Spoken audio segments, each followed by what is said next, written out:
Good afternoon, everyone. It's Brian Caprice from Keep Trading Simple, and welcome to this week's Nadex Weekly Charts and Analysis. It is February 15th. We are officially halfway through February already. It seems like a blink of an eye. We are talking about, going into February 1st, and now we're already looking at that March 1st number. So pretty interesting how fast time flies. They always say that time flies when you're having fun, but it is so cold outside. I don't know how it's going as fast as it is. Anyway, let's go right into things today. There's quite a bit to talk about. Not as much market movement as you would necessarily think. There are positives and there are negatives going on in the market, so let's make sure that we get both sides of those covered. For those of you that are new today, every week we get some new people in. I get some email messages. I appreciate it. Just so you guys know who I am for any of the new people in, I run a company called Keep Trading Simple. I am not a Nadex employee. I have been working with Nadex now for about the last, I want to say 4 years. Like I said, time flies absolutely. I've done different education summits. I do some analysis sessions for them. I've done some articles in the past. But basically, I've been trading since about 1999. I'm a price action based trader. I am not huge on indicators. I know how to use them. I'll use them as a confirmation tool only. But I try to keep things as simple as possible. Again, with price action, I am, basically supply and demand focused. I don't have a magical crystal ball. I'd like one. Sure, if you guys have one, please send them to me. But I do not have a magical crystal ball, and I'm very big on kind of money management and again, having everything done, kind of set and forget style trading. So if that's for you, then you'll enjoy today's session. Um, with that said, starting in 1999, I've kind of seen a lot of ups, downs, sideways during that time. Two major market crashes. I'm part of that. Y2K. Is when my actual career started. I was part of I was a financial advisor for one of the big three banks, so I got to kind of see things from the inside of the market. I can say that I actually worked on Wall Street. Where I lived in New York City, my apartment was 2 blocks from the New York Stock Exchange. So I walked past it every single morning. You would always see like who was, ringing the bell in the morning. They would always have a banner up. I got to see the gigantic Christmas tree and all the lights outside. And the bull, I could actually see the bull outside my window of my office. So pretty cool. I traveled across the United States as well as Canada, kind of helping people learn how to trade the markets, and that's why I love doing these presentations now because I can bring it online. I don't have to travel to do it; I can do it from home, so I can spend time with the family. You guys know this is an old picture. I need to update it, but we don't have a family picture yet with the little guy. But the little guy does attend these sessions. He's not here today; he's with mom, but sometimes he's around as well. But that's who I am in a nutshell. Before we begin, I do have to cover the Nadex risk disclaimers. Trading on Nadex involves risk and may not be appropriate for all, and members risk losing the cost to enter their transaction, including fees. Now, you should carefully consider whether trading on Nadex is appropriate for you in light of your investment experience and financial resources.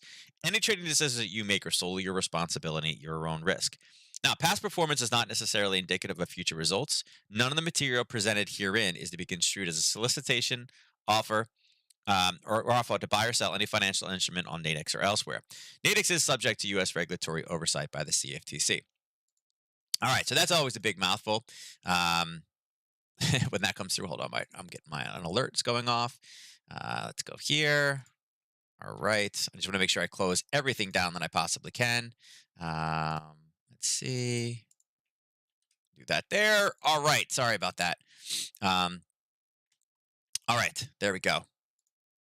Oh, I thought I had it, and then it popped on me. All right, there we go. So, all right, what we're going to cover today, this is our agenda. We're going to cover the upcoming news events for the week. There's quite a few big ones. Things like today with, Ukraine and geopolitical events are not on the calendar, unfortunately. We don't know when those things are going to happen, so those are kind of surprise occurrences. But everything else, all the economic releases, those are pretty easy to grab. First things first, we're going to cover indices, then we'll go into forex, and then we'll go into commodities. As simple as that. I mean, we're going to do breakdowns, find opportunities for today as well as during the week. Whoops, that's not what I wanted to do. There we go. Let me click this button. Update one thing, and then all of a sudden your charts and everything are all over the place. It's crazy how that works out, right? Anyway, here's kind of the footprint of what we have going on right now. Euro dollar up 61. It's the biggest mover across the board. Obviously, the reason why is what I just had up there. You're seeing a lot of news on the Ukraine scenario. I'm kind of perplexed by it all. I don't know what's going on with Germany, why they're the outlier. I guess they have never been the conquered. They have only been the conqueror. minus the end of the war. So not sure what their kind of softness is, but the way it's unfolding right now, I think it's only going to cause some more problems in the future. I'll cover that in a second. And it's funny, yeah, we're gonna have to cover it real fast. Anyway, the news today, things were not great overseas. Okay, the economic sentiment in Germany was down. Their overall European sentiment down and contracting. And again, they were throwing every olive branch they can. Our PPI, the price of goods and services, came out and basically it came out and it was twice as high as expected. So it's always one of those things when you have a forecast and it's kind of baked into the final product and it comes in twice as high. That's really what the market should be focusing on, and it's not. It's so absorbed into the Ukraine scenario right now, not what PPI is. We've seen some major headlines lately from Bullard, and this gives him 100% credibility in everything that he has said. There's going to have to be some major action coming. And there's actually something pretty interesting. It's in the next slide. I'll kind of show it to you in a sec. But this is a big deal, and it's being watched over right now because of Ukraine. But this is really going to fund what future economic policy is crafted like in the United States. And then manufacturing, obviously much, it's lower, but it's better than it was before. So, New York has it kind of funky. Philadelphia, if you remember, had really, really good data last time. So, not as concerned about that. Now, going into tomorrow morning early, we have a bunch of news. You have the pound CPI year over year. 5.4% is a large number, right? Their mandates are about 2. So when you're, 2.5 times, they've already raised interest rates. They've already taken the first steps. We're kind of behind there. And again, the question is, are they going to do it again? And even month over month, they just raised interest rates, 2 months ago, and we're already seeing it creep up much higher. It's like, oh wait, minus 0.1, they must have got it under control, and now it's accelerating again, which shows us that the pound is going to have to do it again. I'm sorry, this is for CAD. CAD has not done it yet. So again, this is one of those things that they're next in line. Sorry, I got my two mixed up. But again, CPI, I think they're going to raise again. The CAD is at the same range. Now we have the core retail sales at 830 for the US. Again, retail sales is one of the top, I'd say top 5 at this point. Top 5 biggest movers for the markets. Both were negative last time, but now they're picking back up again. It's interesting. You're seeing the cost of goods and services go up. We just saw that with PPI, and you're also seeing retail sales go up again. Things are going to start being passed down to the consumer very, very fast. It's whether lower company profits or people are going to pay higher prices. Neither of those are necessarily good for the overall stock market. So again, these are factored in to be good. We'll see how good they can be or whether or not they're going to be disappointing again. This was a little bit of a disappointment, but it was kind of projected, but not as bad as they were. Then we have industrial production. FOMC, I think, is going to be very, very important. We're having people say, yeah, I'm on board for 25. And you have Bullard going, I want 100. And pretty much I think the consensus is now with an 80% certainty that there's going to be a 0.5. I've been saying that since October. The first one would be a 0.5. And everybody was like, no, 0.25. Again, I don't have a crystal ball, but you could, the writing was on the wall. Bullard yesterday mentioned that we're going to do a 50 and then another 50. We'll do 100 basis points by July, which would be our next 2 meetings. That would be 50 on the first, which is in line. And then the question is, do we do a 50 or a 25 in the second? So a lot going on. But again, FOMC is going to kind of suck up a lot of the market volatility tomorrow. Reason why is because they could drop all kinds of bombs tomorrow. Metaphorical bombs, not real ones. Again, yep, we're going to do a 0.5. They could telegraph that one. They could say a 0.25 or even a 5 maybe on the table. A lot there. So again, FOMC meeting notes right now in this current environment. Now, and again, especially if the Ukraine scenario is over and done with, if it's over now, that's it, world peace, there's no reason not to raise them. Even more reason they have to raise it, maybe higher than expected. Because that was the one, well, wait a second, we shouldn't raise because... the Ukraine, what could happen? There could be an invasion. There could be World War III. If that's gone, you got nothing. There's literally nothing that could hold them back. And the question is just how much. And then we have employment change in the unemployment rate in Australia tomorrow night. You guys know, guys and girls, I absolutely love these Australian releases. My students are always, they call it the RU. They've named it. A lot of opportunity, so much opportunity at night. You don't have the influences of the U.S. banks for the most part. So great training. If you know the fact that it's at nighttime, you can do it after dinner. It's really really been awesome to trade it. It's always been my favorite time to trade is at night like that. So again, if you're not looking at it, you guys are missing out. I don't care if you know nothing about forex. A chart is a chart is a chart. Watch this. This is a great little trade setup here, right? Thursday, we have the Philly Fed manufacturer and we have unemployment claims. Now, unemployment claims, again, they're creeping lower and lower. Now, Philly Fed last time, it's expected to be lower, but remember, it was a huge explosion last time. It was a big, big miss, right? New York was bad, Philly was great. It's less than it was, but it's still more positive than what they were claiming. And again, unemployment claims dropping even lower, kind of a big deal. And we have G20 meetings, so there will be some headlines. And like I said, right now everybody's kind of just focused on Russia. Again, I'll cover Russia in a second. We have Blard speaking right here. All right, he's speaking at an economic and monetary policy at a fireside chat at Columbia University. Yeah, there's questions, but again, fireside chats don't have as much movement. That's why it's only here. But he is considered a major speaker. And then Messer is speaking. Messer's made some comments, but at 5 p.m., you know, talking about policy and outlook. But maybe some, but the reality is at 5 p.m., how much movement is there really going to be in the market? Answer is probably not a whole lot. Is it going to be great trading opportunity? Not really. I mean, Mester is a voting member, right, in 2022, but is Mester, throwing massive amounts of weight around? Not really. So we'll see. I think of the two, I think Blard provides the biggest opportunity there. And then obviously going into Friday, we have retail sales for the pound. They were horrible last time, also expected to be good. So we're seeing inflation 5.4 and retail sales at 1.1. Again, this is forecasting what could happen. Again, especially if it blows it out. CAD, core retail sales. Now these are all expected. They're about a month behind us in all their actions. We took our big hit and they were positive in January. Now in February, we're going to see their month over numbers and they're supposed to get hit. Again, they're just a little bit behind where we are. So again, these are pretty negative numbers. I wouldn't be surprised if they're negative, but if they come in at like a negative 1.5, this could be a really good opportunity for short dollar CAD based trades, basically meaning that Canadian strength coming in. Again, then being overly negative, the market pricing them in, and then having this be a miss. Even if it's negative, right? It could be a 1.5, and that's much better than the minus 2.6. That should provide some strength. Existing home sales not really a big mover. Again, G20 headlines most likely will be out on Friday. We'll see some. We'll see some on Thursday, but most of them will come out on Friday, kind of at the end of the week. And then again, we have Waller speaking and Bernard. Now, she should absolutely. Hers is a panel discussion about central bank digital currencies.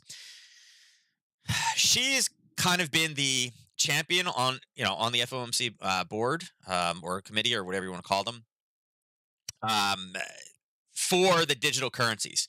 She's the driving factor. I would say right now, I don't know how much market movement this is going to have for the stock market, but any crypto traders out there, I think it's extremely important to hear what she has to say because the blueprint is being written by her, for lack of a better word. Now, again, there are other countries testing it that are farther ahead, China being one of them. Right now, China is writing the global playbook.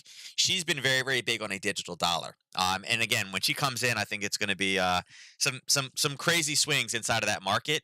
The question is,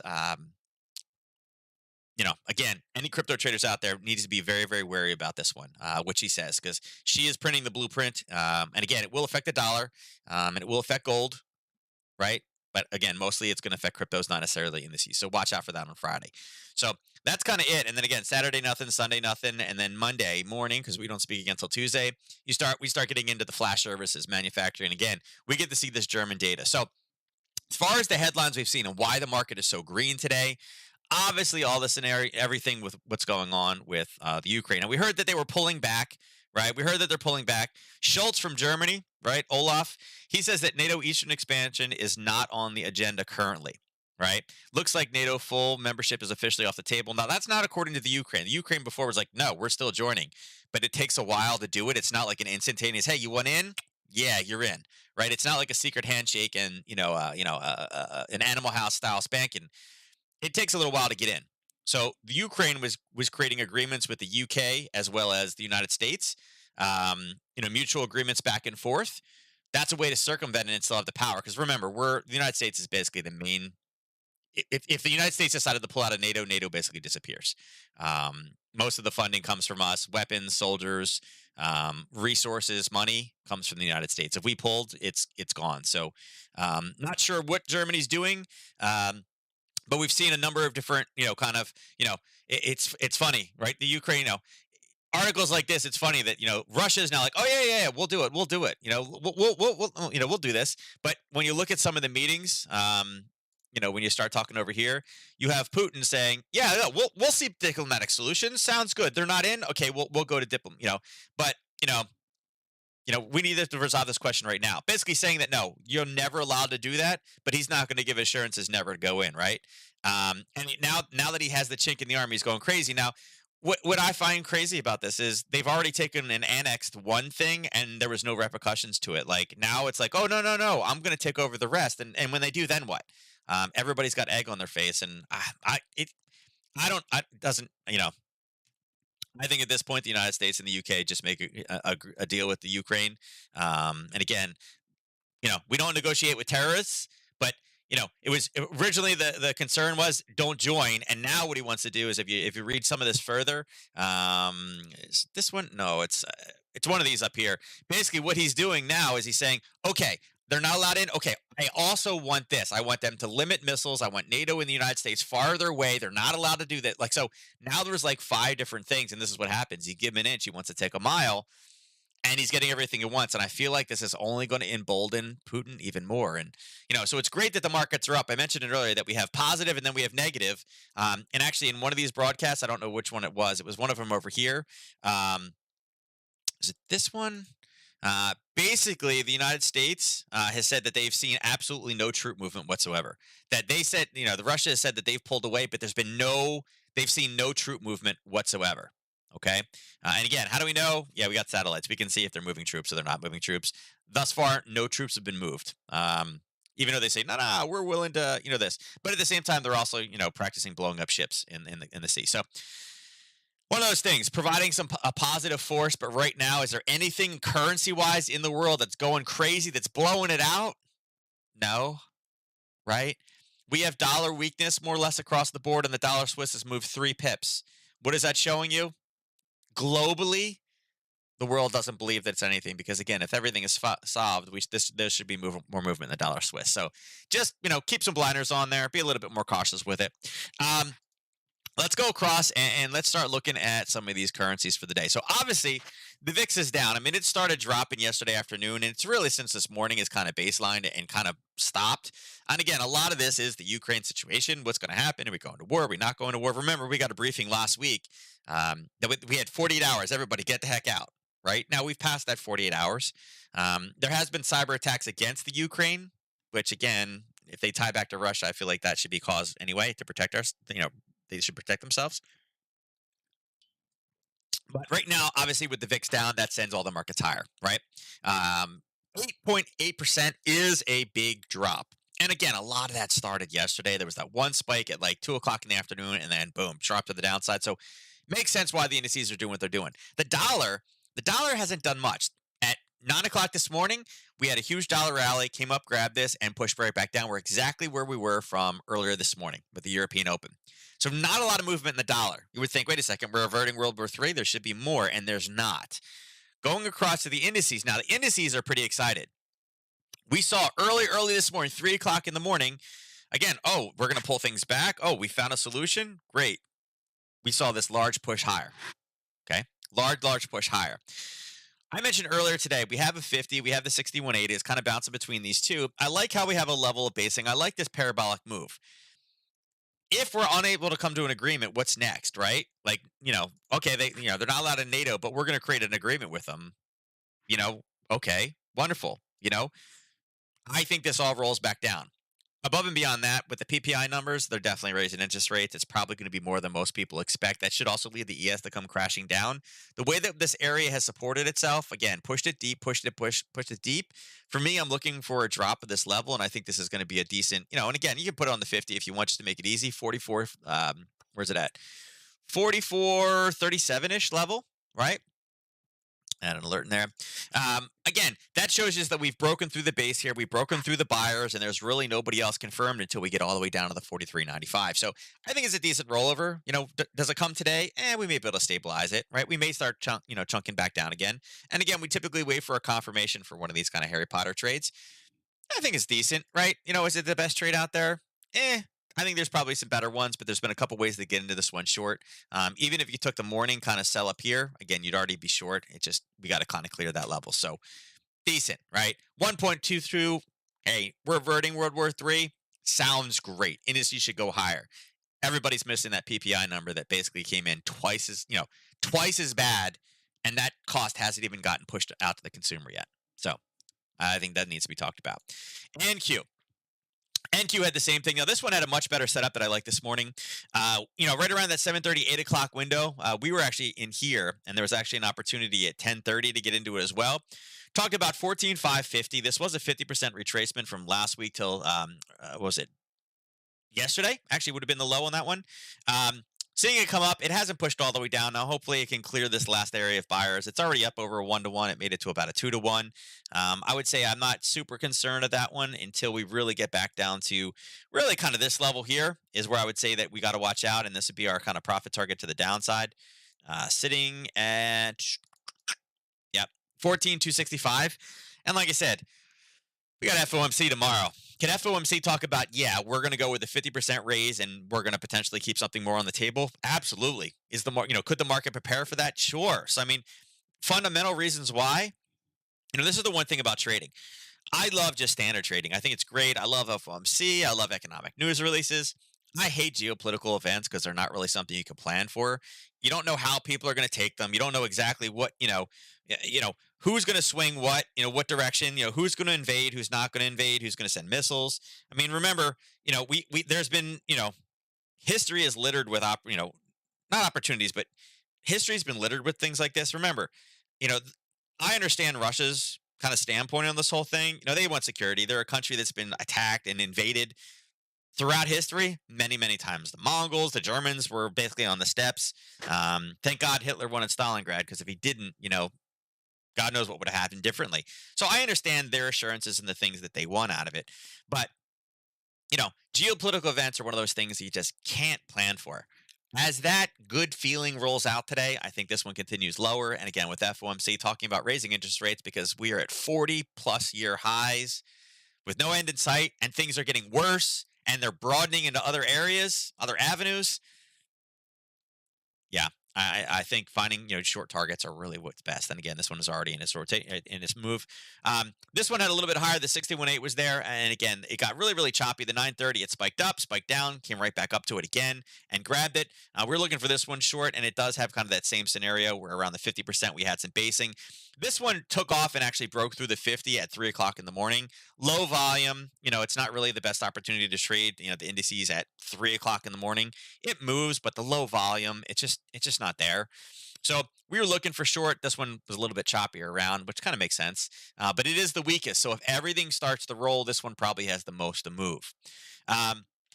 Russell. Now, Russell, we also have this one set up. I don't have an alert here yet. I guess I can throw the alert on here. Horizontal, let's throw it right there. Click this, add this alert, and we'll throw that on.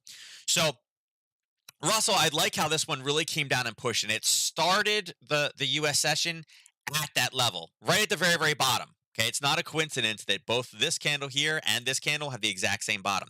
I love how it was pushed off. I love the confirmation higher. I think that's great. There was a long opportunity here at 10:15, 10:30, kind of playing that retracement. When and if, I guess I have to say when, not if, because it'll break one day. I don't know when, but when, remember, I'm an if this, then that trader, when it breaks through 2040 or 2037 or 2039, I'm going to start looking at this one, looking for a confirmation entry. It's got a 1-to-3 risk to reward ratio base all the way down to a profit target level, which again, we need to be out by this level here, which is at, what do we got? 2016. There's our 1-to-3. So it qualifies as being something that we'd be willing to step into. All right. So not bad. Not bad, right? And it's very similar. Now, right now, the Russell's the strongest if everything turns, which, again, FOMC absolutely affects and can hurt this position. look for that one to continue to roll. Looking at two stocks real quick. Again, you can see that we had a nice gap up again, but what's happening? We talked about these rolling. We weren't able to break above kind of the overnight in Apple. Apple starts climbing back down again. It's going to start dragging the NQ with it, and that could be all the momentum that we need. Tesla, again, strong push up. It ended up moving off at 78.6 and is starting to push down. If it rolls back down and kind of comes to its low, also hurting the NQ. And again, we talked about the NQ. If it's drugged down by Apple and Tesla, this one completes all the way back to the downside, and we got some more room to run. So stocks are looking like they are starting to roll in that direction. Again, people are at lunch, so there's not much volume out there. We'll see how much move this can have. But the big NQ stocks are showing us that we're going to start to see some movement. Now, oil. Oops, actually, let's go to currencies first, and then we'll cycle through oil. So I'm going to start with Aussie first. Now, let's move this back up to a 30 minutes. All right, so right now we kind of gave tops, bottoms, and potential areas for news. Since yesterday morning, we were sitting really right around in here. In 24 hours, this one has moved 3 pips. It went up and then kind of came back again and reset itself. You can see that, right? We pushed up and then we came back down. It's one of those things, it's very sideways right now. We do have a great release tonight, right? Click, reset. Oh, that's actually tomorrow. It's tomorrow. Tomorrow is when we have the unemployment change numbers. I'd like to see where this one is. I marked off the 71.75, right?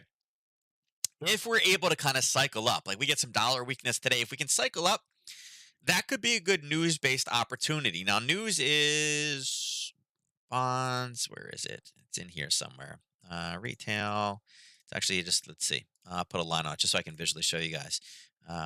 It's tomorrow night at 7:30, so we're 19, right there. Yep, it is there. I missed it. Yep, right there. Here's where the news comes in. So I'd like to see where we're at for that news release. Again, great one to trade if you guys aren't familiar with doing it. If it rallies up, great. Looking at this now, one of the things I will say is you can see that this is kind of I don't do a lot of channels, but if you were looking to do like a parallel channel, you could literally draw a parallel channel to there. So I'd like to see if we can bounce back and forth. If we can be over here for news, I think that's a decent short. I'd like it to roll back down. I would say that there's one yellow news area there. I'd say that this is another yellow news area as well. If we're able to kind of break through here, that may be enough for people to say, oh, wait, the channel's broken. And I know it's not on perfectly. It'd be more there. If we could break through, that should be enough to drag some sellers in. I would say either of these two is probably decent. Again, one here and one here. And the question is, which one are we going to be at for news? It could give us a long and a short. I kind of like it long, but we got some room to run. So the scenario would be is if we kind of base through sideways and start to go down. If we can break out of this channel, as I said, there will be traders that are like, oh, wait a second, we broke the channel. That's it. Time to go short. That may artificially drive us down into that level. But those two levels are sitting at there we go. 170.96. And then again on the top side, 71.75. So both decent levels to watch out. And that, again, remember, those are news-based trades for tomorrow night. Aussie yen. So Aussie yen, this was kind of a news-based level. Again, that's why it's in yellow. You can see we got that 930 pop up, and now we're really stuck at it. We can actually adjust this, right? We can adjust this here to there and talk about that as a potential level. Again, we have the same release. The release comes in right there, right? And we'll see where it's placing itself. I do like this short up top at 83.85. That's got quite a bit of room to run. You're talking about, 133 pips between now and tomorrow night. Could it happen? Could. Is it possible? Is it possible? Yes. Is it probable? Not really. I would say at this point, if anything, look for this to continue, kind of roll back down again. Same thing. I would kind of like to get long this one, but it's got to kind of start pushing back to the downside before we can get there. So look for the pullback, particularly in the overnight as well as tomorrow. But I think we could get a decent long trade out of this one. But if it does nothing, if it goes straight up, then again, I'm looking at short. So right now, it's kind of a no man's land. Even if I run some fibs on it, I don't think we're close. We missed it by a little. The 50's in there. I'd say the 61.8, the level up here at 81.10 is better, but I'd say B at best. Okay. Euro pound. So Euro pound, we were looking for a break. Now we did have a lot of basing, but then it based on the other side kind of invalidated this one. This is one of those ones we were looking for a nice Harry Potter entry, right? A nice confirmation, and it dropped and came back, and then dropped and just based. This base is way too long. Typically, like if this candle here, if it's a drop of one candle and we come up and test it, that's a great telltale sign. When it comes down and sits here and just goes sideways and sideways and sideways and sideways, that one took one, two, let's see, 10 hours. It was in the same exact spot. It's not a short base trade. So one of those ones, it'd be nice to have an alert on it, but again, it spent way too much time, never gave us a great entry. So unfortunately, there's not much we can do with it at this point. So looking for tops and bottoms, this is kind of where we're at. You can see, going from low to high, you can see that, yeah, it bounced off the 61.8 once, and then it came and hit it again, and then it hit it again, and went a little bit lower, and then kind of bounced back up again. So it's not really following a lot of fib targets from bottom to top. Going from top to bottom, you can see that, yeah, there's a little bit going on right here at the 50, and there was some basing up there. That may be something to look into for kind of a 50% retracement. You'll have those fib algo traders that are coming into it. It's a decent level. Let's see. Let's see what the like a 1 to 3 looks like if that's something you guys could potentially take. It's being slow to go up. 1 to 3 is like right there. So we don't know what it's going to look like, but that's definitely one. Again, basing 50% retracement. How much are we talking here? What's that risk look like? It's 8 pips, so it's a tiny one. It's a tiny, right? It's like it's basically like 8 for like a or 7 for a 25 in the other direction. So it's not bad. I mean, if we roll here, I would not also be surprised because again, we got this sitting here. So their markets are over. So I don't expect massive amounts of volume.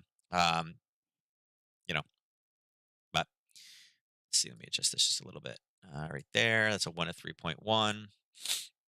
I'm kind of looking at this one for tomorrow morning. Right. This would be kind of an opening print for tomorrow.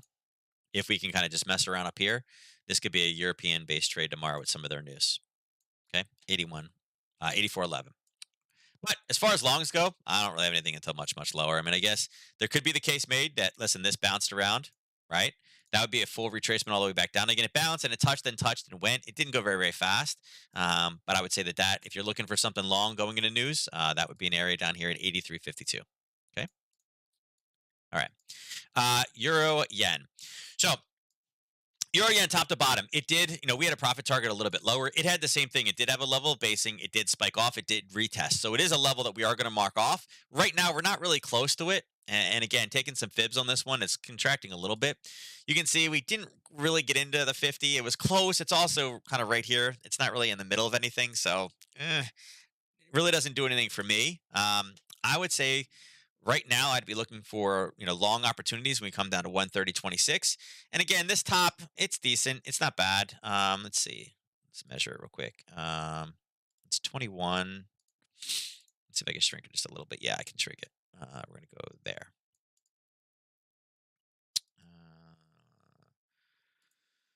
Back up. Here you go. Tops and bottoms. Right there, and we'll put that one red. So 32.97 to 130.26, kind of a big area, but I would say if you're looking for something kind of in the middle, there is a level right there that you could potentially take shorts of if you want something a little bit more aggressive, particularly for news. And that one would come in right around 132.20, right? And again, base drop, tested, tried to fight it again. Seller stepped in again, pushed it down. They came up. They didn't even go as high, and then boom, huge collapse. So 123. I'm sorry, 132.20 would be the area. But you can see, got a little bit of room to run on this one, a little bit of space. Euro dollar. So euro dollar has a 50% retracement level as well as a level of basing. I may actually shrink this one just a little bit, kind of bring it up into probably that area. Let me see. Yeah, it's 15. There we go. We're going to shrink this one just a little bit. Bring it up to here. Have an alert set on this one. I'm going to set the alert here just to have a little bit more time. And this one's an entry right around 114.05. Again, 50% retracement. We had a level of base and we had a confirmation of it. Then we had a very, very strong push away. Don't know if we're going to get there or not today. This one's got about 56 pips. So it's got about a 1 daily ATR to go before we get to that one. But that's one I do like for later on the week as well. Now, if we can get there before FOMC, I think that that would be absolutely incredible. It would be ideal because I do think we see some dollar strength coming out of FOMC, but we got a lot of there's a lot of time from now till then. So um, got some room, got some time on our side. Pound yen. So pound yen. This is also a level that we talked about. It was one of those ones, top to bottom. You can see it right here. The 50% was also sitting at a level. It was a base. It pushed right into it. That 3 o'clock in the morning. Like, hey, you know what? World peace is here again. Everybody's hugging. That's what shot it up into that level, and it's been slowly kind of grinding its way back down again. There was the spike down and right back up again at the U.S. Open today, but again, that was one of those other ones that we had an alert set for when it reached, and it hit again. European pound yen is different than the ES. Why is the pound yen viable at 3 o'clock in the morning? Because that's when the European market opens. So it shot it in it, and it was kind of a parabolic retracement back to the downside. So it's there. Not much to say about that one. I'd watch that level. Probably wouldn't use it again. And there's two small levels for shorts up top, 157. But I do think some of the headlines that we saw earlier this week, they were mentioning that the UK was going directly and said that they would back the Ukraine. Right now, in the last articles that I saw, and again, I just want to make sure we just reiterate this again because the UK is one of the countries that is saying that they're going to deal directly with the Ukraine. Now, you may say, well, what the heck why is the UK butting their nose into everything, right? Well, just in case there was any type of a conflict, right? Obviously, they are a very, very important member. Being an island nation up there, they are also not the largest company or not company country. They tend to be very. They look at their security as well, and something like this of keeping communism away is definitely in their wheelhouse. So it's actually not bad because it's again, if you remember what happened last time when there was a problem in the European theater, being an island nation up there, not great, right?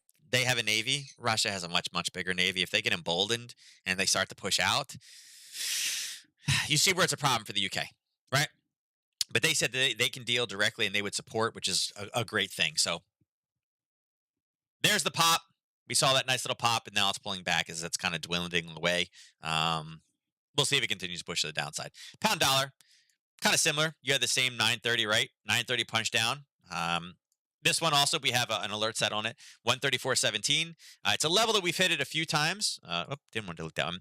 It's been hit before, so I'm not, if it hits it and bounces, I'm not worried. I'm just looking for a break of it. It got pretty close today, and it was a quick spike down, quick spike back up. Like I said, I don't know when it's going to hit, but when it does, I have an alert set that's going to send it to my phone and give me an idea. So let's see, top to bottom.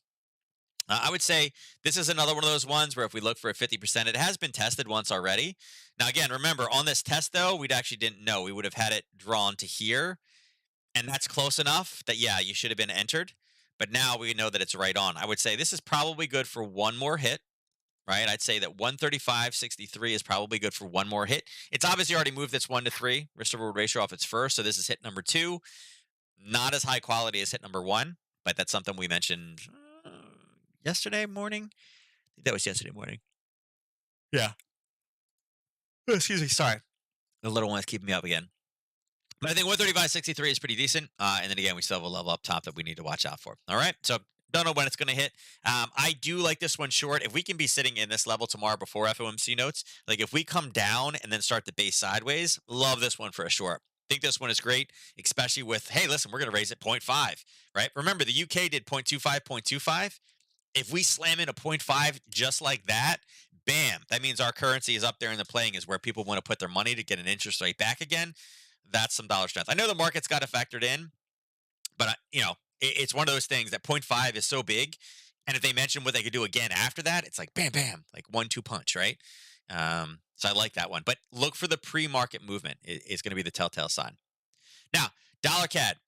Dollar CAD was one of those ones. This one was talk about frustrating, right? 5 o'clock this morning, this one was pushing through. It kind of gave us a base, and it was kind of basing in here again and kind of hitting back and forth. But once it started doing this drama, it's like, listen, this should have already been on its way. The U.S. trader came in, and all of a sudden at 9:30, boom, they spiked it. Again, that was the oil weakness coming through. It did go up and grab that higher level. This is one of those ones that you can see that it made it about 2/3 of the way through. It made it to a 1 to 2.8, right? I'm sorry, 1 to 2.38. So just round it to 0.4, right? You were in our 1 to 3 risk to reward ratio, we were 2.4. Is it worth risking 2.8 risk for zero point 0.6 risk? No. So you most likely would have got stopped out at break even, or kind of banked some of them depending if you were trailing it in. It's unfortunate. It should have gone all the way down. It didn't. So again, trade is over. If you got stopped out at break even, oh well, it happens. But right now, I would say that again, this is a decent short. I like this short. I think we have some CAD strength coming in right now. I would not be short this pair though for FOMC. I don't think that they're going to have. I don't think they're going to have another dovish statement in a row again. I think it'll be something a little bit more stronger, kind of crafted. And again, by saying it, it doesn't change it yet, but the market wants to react. Okay, so the market will start to react a little bit ahead of time. But right now, I like this one week because I do think oil comes back. Oil comes back. This one drives down, brings it down maybe to the lower level here, and then FOMC comes in, we run it back up again. We're really just kind of stuck, and you can see we've been kind of stuck in this channel now since we entered the channel back on January 26th. So it's been 2.5 weeks. We've been stuck kind of in this one little 100 pip range. So, but like it to the downside. You'd already be in a trade, so there's not much we can talk about besides that. Dollar Swiss. So dollar Swiss, up, down, up, down, up, down. And remember, it's like, oh, world peace is here, but I want more missiles. But world peace is here. It's the back and forth thing. Dollar Swiss is just very, very flat. Not really any great trading opportunity, so I'm going to skip it and kind of just save the time. Dollar yen. You can see dollar yen on its pullbacks. Slice through the 23.6, slice through the 50. Didn't quite get to the 61.8. It was at a level of basing and then kind of bounced, then came just a little bit lower and then did it again, and it's kind of pushing. So, I would say, fib wise, let's pull fibs off just so we can see a little bit better with it. I still think this is a decent long when we can get here, the 114.93. Reason why is because we had nice base and we had a strong push off, and then we came down, and the next time it touched right where the people took off again, bam, it went right back up again. So I gotta get the right green. Right. Top side, again, if we do some fibs and we go top to bottom on this one, right, you can see that the 50, it hit it. And this wasn't the worst 50 percenter, right? It formed this one at 12 o'clock, came back and touched it at 7:30. It wasn't the worst one, but as you can see, it came through and broke. Like, is the movement there strong? Yeah, it's not bad. This is a better area here. It's much stronger. And you can see we just barely touched the top of it. So I'd say this is a hard one. I don't really like the dollar yen as much right now, particularly around a session open. It was there. It's all right. I'm sure there's some fib traders that lost some money that were trying to trade this one because it did break through the 61.8 and then went exactly where they expected it to go to. Would you have grabbed the higher one? It's better, right? But setting the risk on would have been a little bit more difficult. So not a bad trade. The dollar yen is very hard to play right now because there's so many factors that are involved with it. I mean, you have interest rates, you have dollar strength, you have the overall indices affecting it. You have the world peace in there. When we rise it, is the dollar more attractive? But what about the yen? Because the yen will start getting, people will start borrowing the yen. But then is the interest rate good enough to, if we want to mess with the yen, do we want to do it against the dollar, or do we want to do it against the pound? So there's so many competing kind of factors involved with it. Typically people go with the pound yen, but if we raise 50, then we're at the same interest rate kind of return as what the pound is. All of a sudden, the dollar yen becomes more of a carry trade than the pound yen does. So some interesting factors going on. But right now, if you're long, or if you're short, just be cautious of this. I think 116.25 up top is good, and I think the 114.93 is good. Right now, we're a little bit slower during lunch, and again, FOMC. This is kind of a strange FOMC one because we can have massive dollar strength coming in, but we can also have yen strength coming in from it. So it's got a couple different factors involved. Let's go across the commodities. All right, so commodities wise, we ended up bouncing off this level, which again is typically a telltale sign we're going to break it. Right, we came down, we based, and it's like, listen, we got our one touch here, we got a touch in there again, we're coming in again. It ended up slicing through. The original trade setup was here on the pullback. This one, you could have gotten long. I don't think it made it to a 1 to 3 this morning. Let's see.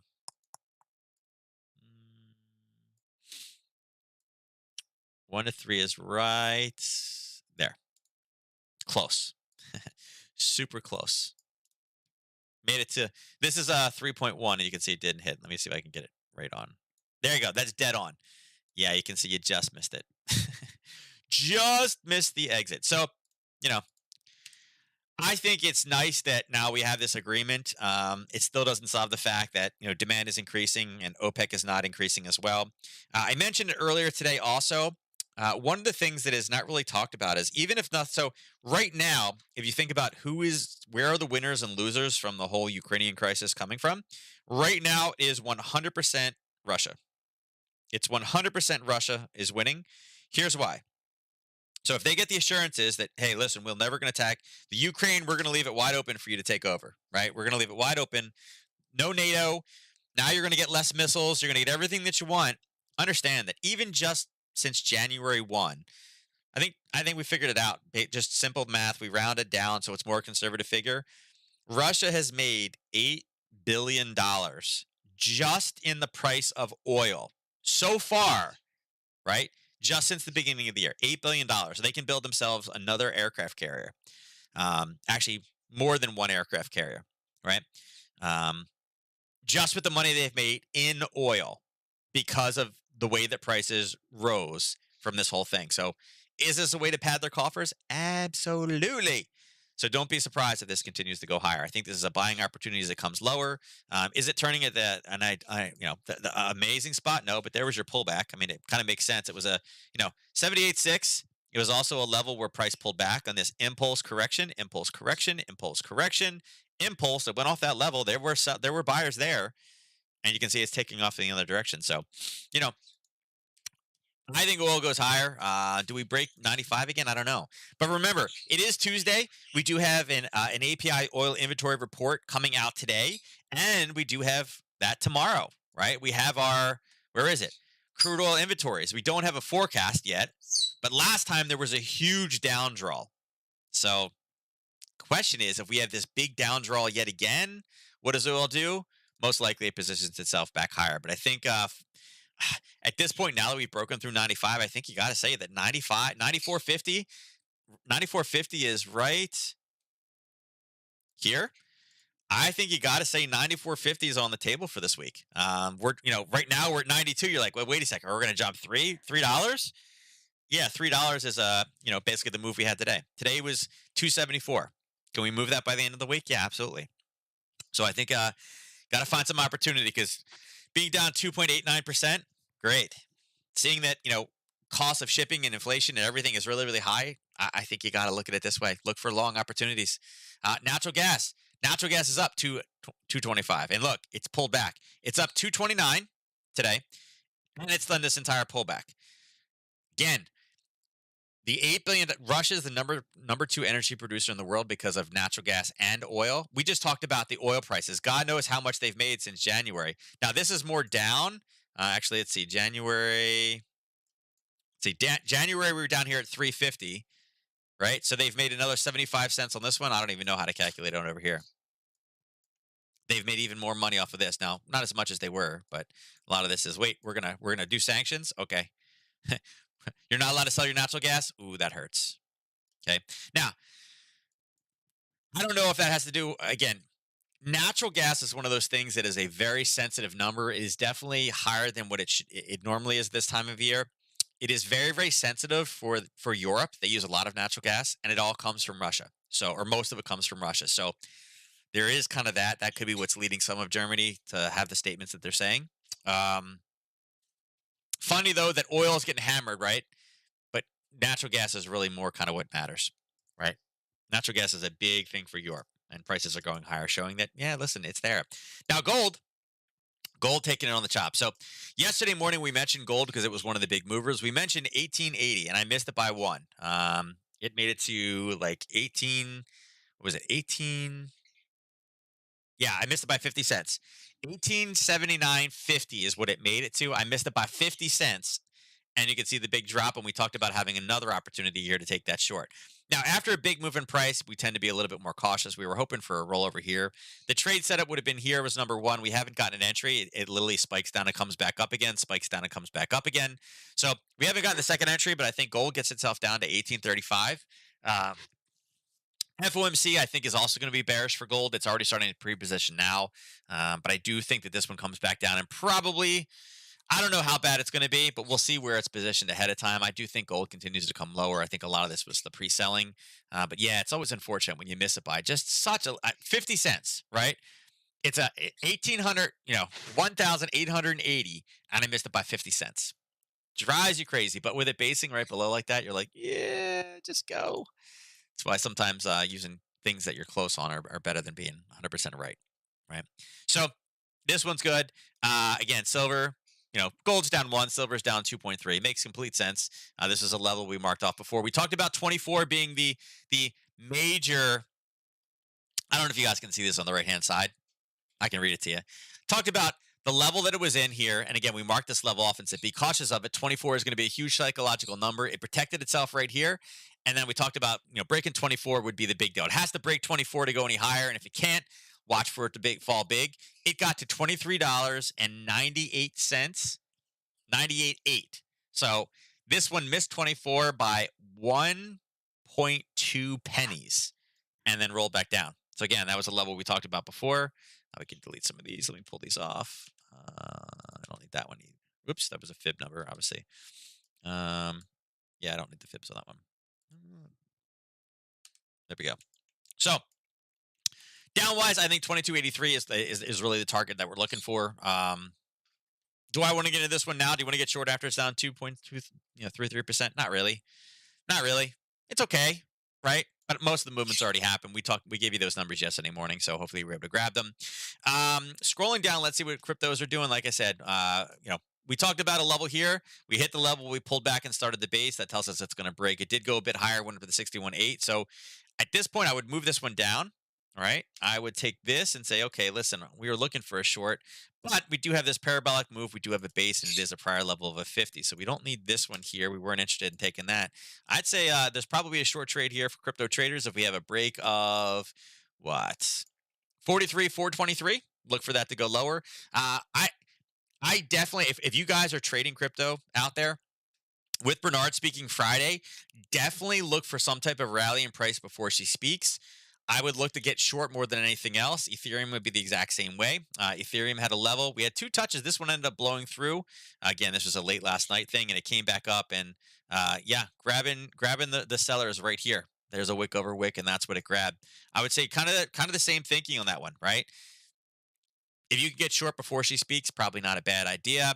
The other meme stocks out there, they're kind of doing their thing. Dogecoin is doing the same thing. And then bonds also getting lower, which shows us that, hey, listen, risk is back on, right? Ukraine is solved. Hey, let's get into those risk assets. Until they raise interest rates, not a bad place to be. So let me see if the VIX is doing anything else. Now, VIX is holding, got up a little bit. Dollar, more or less stabilizing. So, yeah, is what it is. All right, so that's it for today. Like I said, the big kind of player out there right now is obviously everything going on with Ukraine. The United States says, hey, listen, according to satellite imagery, we've seen nobody pull away. Russia's like, no, we're pulling troops back. We're going to start doing it. And now that I guess the Ukraine is not allowed to join NATO to protect itself, I think I'm scratching my head at that one. I don't understand how people want to protect themselves. And why does Russia's protection take precedence over the Ukraine? They've already invaded it once and took a sliver, and now they're looking for more. So don't know, but I guess that's why I'm not in politics. But anyway, mark your calendars off. Next week, Tuesday, February 22nd, 12 p.m. Eastern, we'll be back. If you guys have any questions for me, emails right here in the middle, support@keeptradingsimple.com. Don't forget, Todd and I do the morning show every morning at 8:45 on YouTube. If you guys don't know where that is or you want to find it, go to YouTube, search Nadex, find Nadex's page, hit the subscribe button, and then click the bell notification icon. That way you'll get notified when we go live, but we go live at 8:45 to 9 a.m. Monday through Friday, and we talk about what's hot for the day. So with that, I'm out of here. Thank you guys so much for joining, and I'll see you next week. Take care.